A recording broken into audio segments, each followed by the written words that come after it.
Barron Trump was not the kind of person who scared easily, but tonight felt different. The White House was silent, the halls dark.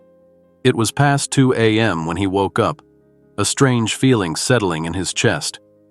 He sat up, rubbing his eyes, when he noticed it. A letter had been slipped under his door. He frowned. No one should be able to reach his room without security noticing. He threw off the covers, walked over, and picked it up. The paper was slightly crumpled, as if it had been hurriedly placed there. There was no name, no return address, just a few words scrawled in shaky handwriting. "Whatever you do, don't go to the East Wing tonight." His pulse quickened.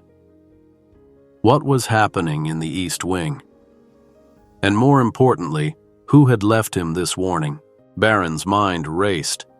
The East Wing was mostly used for offices and events, but at this hour, it should be empty. He grabbed his phone, checking security alerts.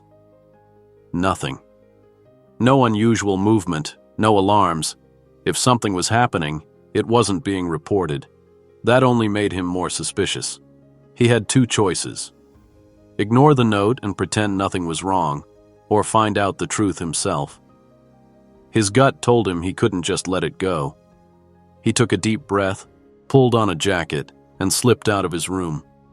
The halls were eerily quiet as he moved toward the East Wing. Every step felt heavier. He didn't know what he was walking into, but he knew one thing. Someone didn't want him to see it. As he approached the East Wing, Barron noticed something strange. A security camera, one that was always on, was turned away, as if someone had purposely adjusted it. His heartbeat quickened. He moved carefully, keeping to the shadows. The closer he got, the more uneasy he felt. Then, just as he turned a corner, he saw it. A door that was supposed to be locked stood slightly open. Barron hesitated. This was the president's private briefing room. No one should be in there at this time. He stepped forward and pushed the door open. What he saw inside made his stomach drop. There were papers scattered across the table, some of them marked classified. But that wasn't the shocking part. The shocking part was the man standing in the middle of the room, searching through the files. A man who wasn't supposed to be there. And worse, he wasn't alone. Barron ducked behind the door, his mind racing. Who were they, and what were they looking for? One of the men whispered, "We don't have much time. Get what you can."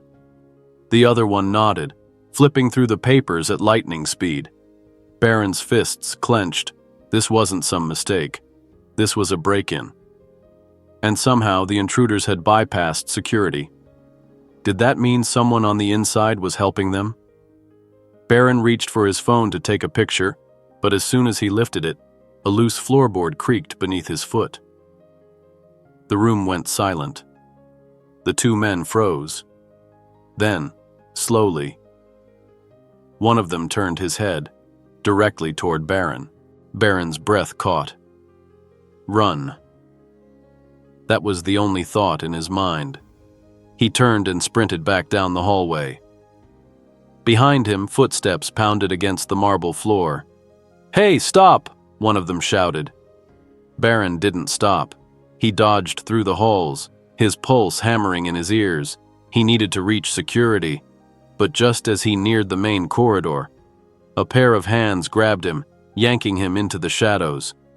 He struggled, ready to fight, but then a voice whispered sharply in his ear, "Quiet. I'm the one who left you the note."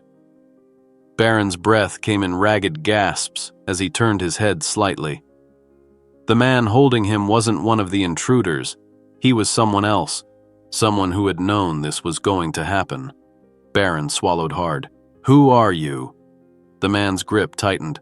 "Someone who just saved your life. Now listen carefully. You were never here tonight. You saw nothing. If they know you saw them, you'll never be safe again. And if you love uncovering hidden conspiracies, subscribe to this channel and hit the bell icon so you never miss a story like this.